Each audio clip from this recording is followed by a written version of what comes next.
Hey, welcome to The Journey. Today we're talking about using hashtags with your business. Let's hash it out.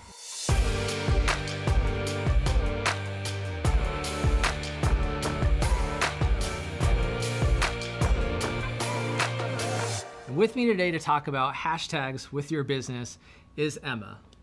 Hey Neely, what's up? What's up? How are you? How's it going? I'm good. So I'm Emma. I'm really excited to be joined with you today and go through hashtags. Let's hash it out. I mean, you're all familiar with them, right? You've seen them. What is a hashtag? So a hashtag is essentially that pound symbol in front of a word. And then it turns it into a clickable word. Right, like if I wanted tacos and it's Tuesday, I just search hashtag Taco Tuesday, like you were saying, and grab me some great tacos? Yeah. So the good thing about hashtags is, yeah, they're free. Yeah, it's going to help you to be found, but there's still a lot of wrong ways to use them. So I want to dive into the best practices of how to use a hashtag today. So let's hash it out. Let's do it. All right, cool. So Justin, how many posts have been done with hashtag cookies? So looks like 19 million. Whoa. That's a lot of cookies. So while you do want to piggyback off of these popular trending hashtags, you also, for your business, you want to come up with a more unique one. Have you done that yet? I haven't. All right, I'm brand new here. Help me out. Okay, totally. So what's the name of your business? Upskill your brand. Have you ever thought about doing a hashtag that's just your business name? I have not. Let's see how widely used it is. All right, so we type in hashtag upskill your brand. Yeah, your brand name. If I can type. One post. Okay, so this is actually great. So by adding upskill your brand to your post, then you can not only get more exposure for you, but then encourage your customers to use it, and then you can get user-generated content. Okay, so really like build a community around that hashtag. Absolutely. And get them to post that too? Absolutely. You'll want to also research other hashtags because you're not going to just use one. How do I research though? Like, you know just start coming up with names, kind of like the brain dump? Yeah, kind of like the brain dump. But when you're on a given platform, so in this case you're on Instagram, you just go to the search bar. Okay. And then from there you can search, try a broad one for what you do. Something very broad, not specific to your brand name. How about just personal brand? Cool. So this way you're seeing, okay, how many posts are out there with this? And we see there's 216,859 posts. So it's obviously more popular than the one that we used before.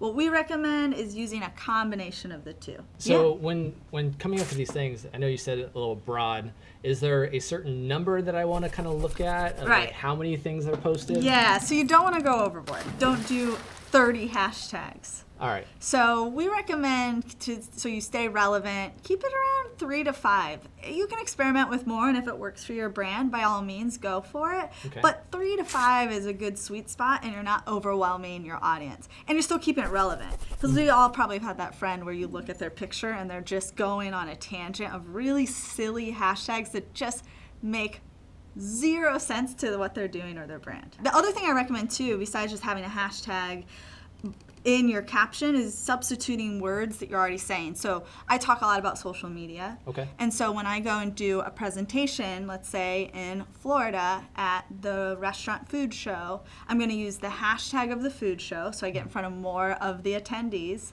I'm going to use my personal one, which is hashtag laugh and learn. All right.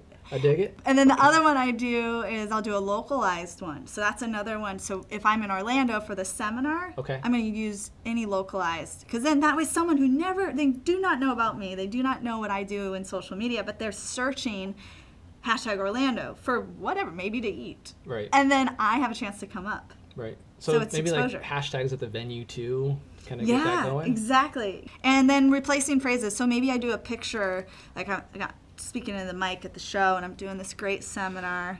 The crowd goes wild.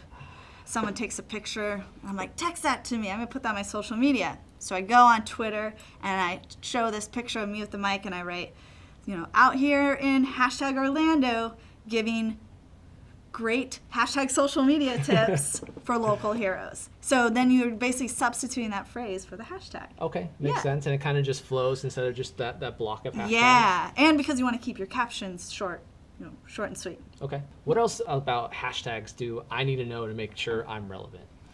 So just keeping up on the trends. So this is something that's always changing, right? So what might be trending now could be gone tomorrow. So keeping up with that search bar to know what's out there, what's trending. You could even Google this, so then you're super relevant. Okay. And now, is there a difference of the hashtags I use maybe on Instagram or Twitter, or do we even use hashtags on Facebook? You can, yeah. I mean, Facebook, Twitter, Instagram. If you're using them on LinkedIn, I would stop. It doesn't do anything. But absolutely, just go to each platform. Treat it separate. Okay. You know, they are their own entities.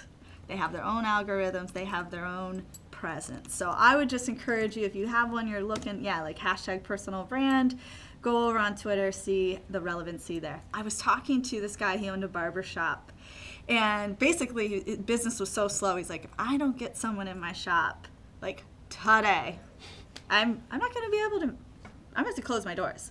So I was like, you know what, hop on Twitter.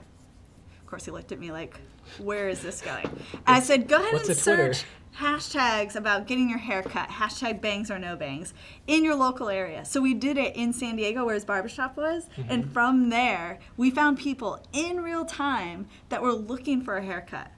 Okay. So we And then started a that's just conversation. instant business. Yeah, exactly. Invite them on in.